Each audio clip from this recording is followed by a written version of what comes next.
Jumpa lagi bersama Alura Film. Untuk kali ini saya akan menghadirkan lanjutan alur cerita film Layangan Putus episode 9B.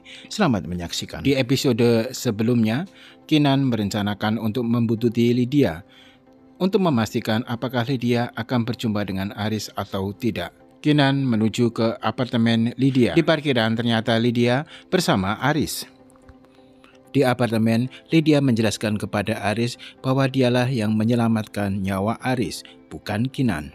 Lydia menjelaskan kepada Aris bahwa dialah yang pertama ditelepon dari pihak rumah sakit dan menandatangani persetujuan untuk operasi Aris. Bila itu tidak dilakukan, maka bisa jadi Aris tidak selamat. Sementara itu, Kinan berniat untuk bertemu dengan Lydia dan Aris. Dia berpura-pura telah menabrak salah satu mobil yang parkir di apartemen tersebut dan ingin minta maaf kepada pemilik mobil tersebut. Lydia yang diberikan informasi dari resepsionis akhirnya turun ke bawah ditemani Aris.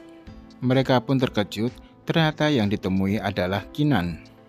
Kinan menyampaikan kemarahannya kepada Aris karena demi Lydia, dia kehilangan Reno, Raya, dan Kinan sendiri. Kinan pun menampar Aris. Aris pun akhirnya meminta Kinan untuk pergi.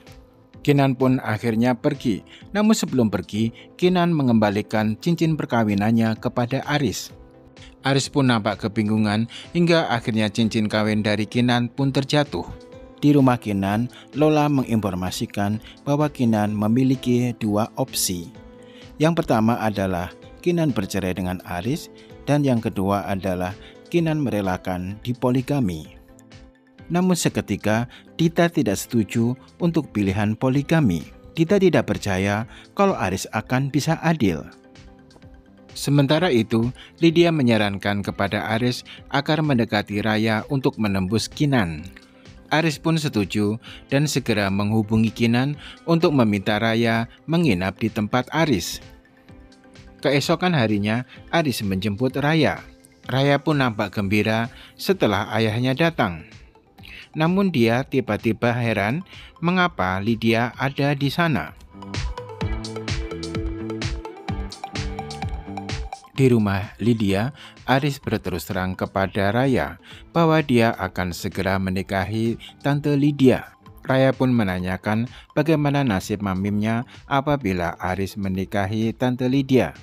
Raya pun juga menanyakan kepada Aris mengapa dia tidak meninggalkan Lydia dan justru malah meninggalkan Kinan. Raya pun akhirnya memberikan surat kepada Aris yang isinya adalah curahan hatinya tentang Aris.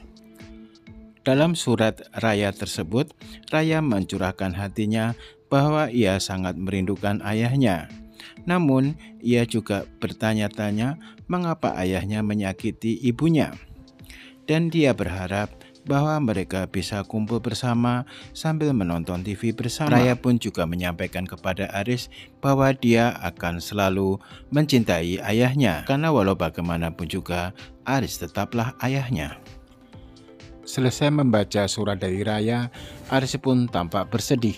Sementara itu, Lydia menanyakan kembali kepada Aris kapan akan menikahinya. Lydia merasa Aris selalu menunda-nunda.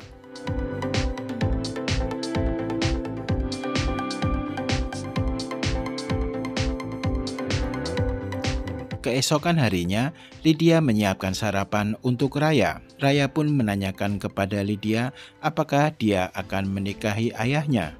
Raya pun juga menanyakan apakah dengan begitu dia akan memiliki dua mami.